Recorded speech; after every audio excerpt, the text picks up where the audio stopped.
Okay, so in our last lecture, we saw that one of the characteristic signatures of superconductivity is that it should exhibit the Meissner state. Namely, irrespective of how you cool the sample, whether you cool it and then apply a field, or you apply a field and then cool it below its superconducting transition, the magnetic field from within the region of the superconductor should be completely expelled. It should get into a B is equal to 0 state. The requirement is that it should get into a B is equal to 0 state, which is called as the perfect diamagnetic state. We will look at this a little bit more carefully in the subsequent discussion. However, this is the most important fact, that a superconductor, once it becomes superconducting below the transition temperature, it actually becomes a perfect diamagnet and expels all magnetic field from within its interior. And this is what distinguishes it from a perfect conductor. So now let us see how this may help us to explain the Meissner effect. So let's go and look at the Meissner effect back once again and see how it explains the levitation experiment. How does the Meissner effect explain the levitation experiment? So if you recall, in the levitation experiment, you had a superconductor and you had a magnet which was sitting, which was levitating on top of the superconductor. What happens there is that the magnetic fields of the magnetic field lines move around the superconductor. They cannot enter into the superconductor, because the superconductor will be in the B is equal to 0 state. Being in the Meissner state, it will expel magnetic flux from within its interior. So the magnetic lines of force will circle around the superconductor and go out, and the superconductor will expel all magnetic flux from within its interior.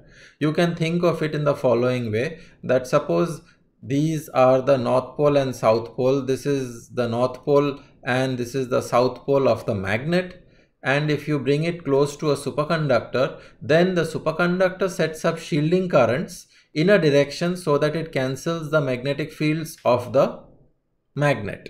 Okay, it will set up shielding currents, which are shown in blue, in circulating in such a way that they will actually completely cancel out the magnetic field which is coming from the superconductor, so that the B inside the superconductor becomes 0.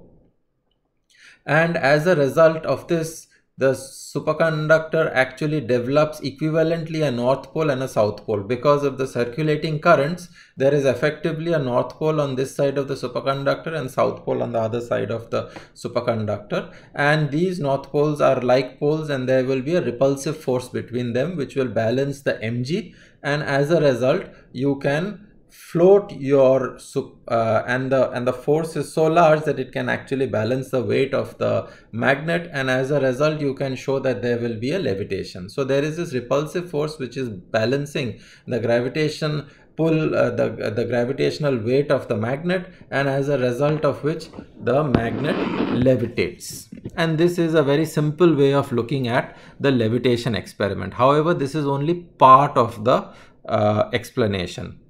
If you recall, you would have seen that in spite of, once he levitated the magnet in the movie, the person was also pressing the magnet and it was moving and coming back to its position. Now, in this explanation, where the repulsive force is balancing the gravitational weight of the magnet, this cannot be a stable equilibrium. Repulsive forces are not stable equilibrium points. So therefore, if you just displace the magnet slightly, in this picture it should have fallen off. However, in the movie you see that it doesn't fall off. So it means that apart from the repulsive interaction which is keeping the magnet floating, there is also some attractive component there which is keeping the magnet stable and preventing it from falling. And that happens because that is another effect, that is a slightly more involved effect, where the lines of force of the magnet actually get pinned and get stuck on the edges of the superconductor.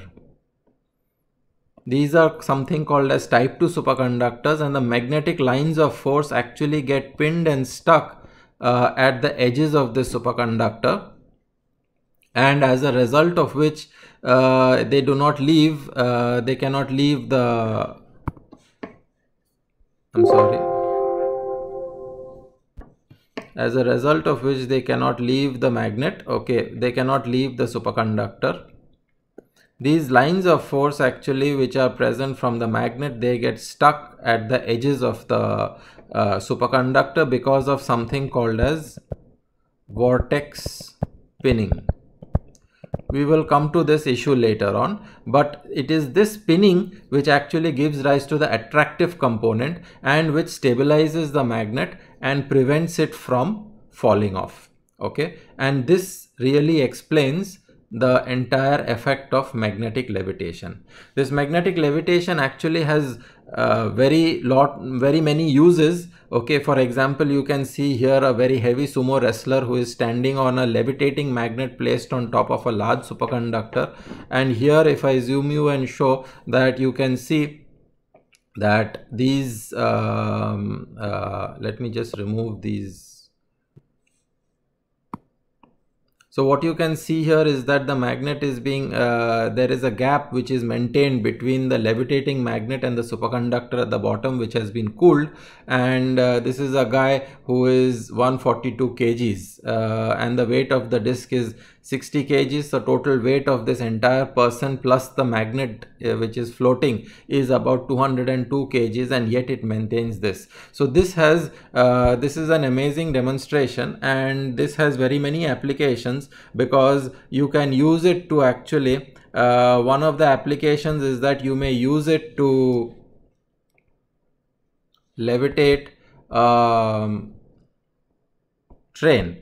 Okay, there could be a train which is running on a superconducting track, and the bottom of the train has a magnet, and the magnet is floating on top of the superconductor which is cooled. The rail is a superconducting rail which is cooled, or vice versa. It could be a magnet which is the rail, and the bottom of the train could be a superconductor, and there is and because of levitation the train is floating on top of the rails. It is not touching the rails. As a result, friction becomes zero and these trains can travel very fast. So this is an example. This has actually been realized. It is called as a maglev train. You can actually go on the internet and look at these maglev trains. They are still on the experimental stage because they move very fast. However, safety issues and concerns are there. Plus there is the issue of cooling these superconductors, and so there are issues of economics and viability, economic viability, and technologically also how to maintain it cold over such long distances and so on.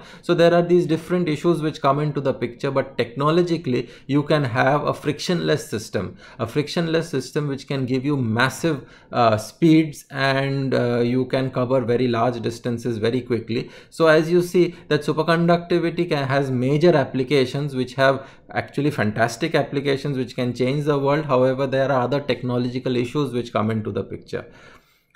So this is just one application that one can use of when you look at superconductivity, at the amazing phenomena of the Meissner state. It gives rise immediately to fantastic possibilities.